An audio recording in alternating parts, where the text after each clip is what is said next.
very fortunate what I do. And he's the greatest surfer of all time, and I'm a fan. But at the same time, he's a good friend, so he lets me in his world, and so I'm able to capture these images. To start off, this is the first image I ever shot of Kelly. I went to Hawaii on a Rusty shoot, and he was at Benji Weatherly's house, and I saw Kelly Slater in black and white, and I go, oh, that's that guy.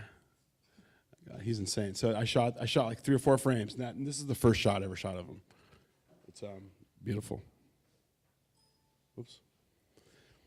This image is probably the most famous image I've ever shot. This is in 2003 at Pipe, and Kelly and Andy were neck and neck, and they're coming down a pipe.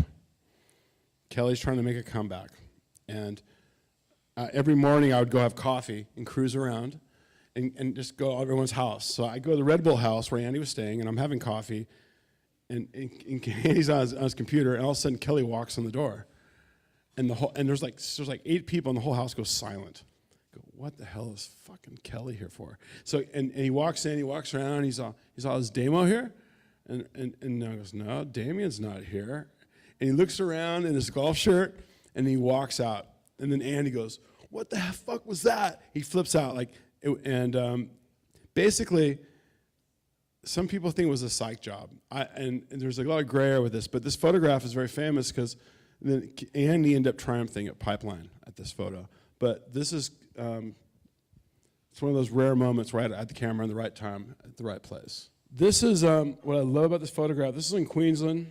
I think it's in 2007 or 8. And this is them making up. They had already come through a lot of stuff. I call this War and Peace. And this photograph, I love this photograph because it's accumulation of like hate and war. And I saw them, I was upstairs and watching on a video feed. I saw them chatting. I came down, let's get a photo. And they put their arm around each other. And Kelly gave the peace sign. And I just went, okay, this is it. This photograph now, especially after what happened and not being here, is super prolific. And I'm very, very, very proud of this one. This is... To this day, Kelly will still attribute a lot of his success actually to the fire that Andy put under him. And I heard, after he won his 11th world title in San Francisco even, he was still attributing a lot of the success because I don't know how many of you are ardent competitors, but apparently world champions come in pairs because it takes one to push the other to the top and make that an exciting race and make it challenging and keep them pushing the level. So Kelly does attribute much of his world title success to Andy. He had retired, and I think Andy's 3 world titles made him go, okay, someone can challenge me.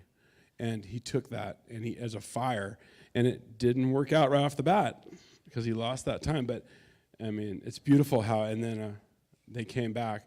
And Kelly made this quote in Puerto Rico after Andy died. He's like, I never hated someone and loved someone so much as Andy Irons. But in the end, it was all love. He cared about him deeply. And this is a very emotional photo for me. I love it. Kelly Slater and Eddie Vedder and Taylor Knox at Waimea Bay during the Eddie ceremony, 2006. Kelly goes, I'm going to paddle Eddie out for the Eddie. As simple as that. This is Kelly at Mendaka winning, I think, his 8th world title. Coming in. When I waited out in my combat boots to piss off all the photographers. I love this photograph. This is Mick Fanning winning his world title in Brazil. And Kelly knew he was going to win it. So he'd won, and then Kelly comes up to me, and he has this manila envelope. He's like, Sherm, I got this idea for a photo. Can you help me out? And I'm all, yeah, of course. So he pulls out this photograph of him drinking from the world thing. Like, he got it printed, and he brought it all the way to Brazil. And he wanted to do this photograph. I mean, this is Kelly. He pre-visualizes, and he comes out with photographs. He sees photographs in his mind. Mm-hmm. This is Kelly after his 9th world title in France. This is the next morning, and I went to his house in Caperton, And I just thought it was ironic. He had the board he won on and his world trophy champ just in the back of his car overnight. He just keeps it in his car. I just thought this was like so nonchalant. This is him. It's easy. This is in 2002 at Burley Heads. That board he's holding is his Magic Al Merrick. He claims this is the best board he ever got from Al. And I shot this with a Holga, and I did the K. Mm-hmm. And for me, I love this photo. This photo didn't run very many places, but I just love the way it looked. He still has a little hair. And but I just think I know that board meant a lot to him. He broke it, and they tried to duplicate it, but it just didn't, Never works. You can't duplicate magic. This is Kelly Slater in '98 at Crawford's down the street here. And that was my studio. I love it. That's urban meets the North Shore. So I'd always bring surfers there and shoot portraits. I like this one because it actually shows that it really is a magic carpet. Yeah. The way it's floating up there, it's like it does have a life of its own, and it's magic. It's like that when he's on it. Well, Kelly does that. We'll do a shoot, and he'll go, "Hey, let's do this." And I come up with an idea, and then he'll take it to the next level of wanting to do something cool. And like, he's a perfect subject because he's a pre-visualizes, and he came up with that photo. So he always brings something to the table. That's Michael Peterson and Wayne Lynch in 1999 at the ASL Ball. Two of the greatest Australian surfers of all time, and Kelly. No one's ever around this, and it's one of my favorite photos of him too, because he respects both these guys immensely. Kelly at Pipe in '99. Is this one of the? I mean, you don't shoot action very much. You're more portrait Only when behind I'm the forced. I don't shoot a lot of action stuff, but I do some. This is shot with an old Century 650 lens that was willed to me. It's a 40-year-old lens that was shot with a lot of famous surf photos from Tom Keck. It's shot on black and white film, and it has a feel to it. It's film, and he dominated that day.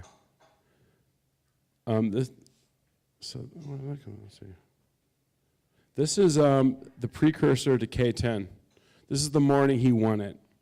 So I was staying like 5 blocks away, and I went to his house and I said, I just wanted to rock in. I wanted to be embedded. So I hung out. He made me breakfast. He gives me a smoothie. He has his little top secret formulas. And this is right before we get in the car, him getting his boards ready. And he travels with quite a number of people. He likes having people around. He's not sort of an isolated kind of a guy. So what is everybody else in the house doing on these world title mornings? Because usually there's a little entourage, isn't there? Yeah, there's Steven, and there's usually both his brothers, and there's Kalani Miller, his girlfriend. And this morning, it was the same thing. Everyone kind of does their own thing. And I kind of tend to come in and creep a few photos and walk away. I just don't want to be I don't want to be a part of it. I just want to document and get out. So he's very cool about that, and he's very at ease with me. So this is intimacy. And if I can bring anything to the table, I'd love my photographs to be intimate. And this is intimacy. You can see he's thinking about it. He knows he's going to do it. But this is cool. And this is like one of those moments. And this is the money shot, K10. I put this in there because this is the money shot. Like if you would have told me in 1995 he'd get 10 world titles and I'd be shooting that photograph, I'd say there's no way. And that's Steven in the foreground, his brother. There's Kalani. And this was absolute utter chaos. That was in Puerto Rico? See all that stuff in the foreground? That's human sweat on my lens. Puerto Rico was chaos. Luckily, no one died. Because when he went from the water's edge to the competitor's area, I had never seen anything like that. People trying to pickpocket you. People were climbing over kids. I mean, it was like it was cool.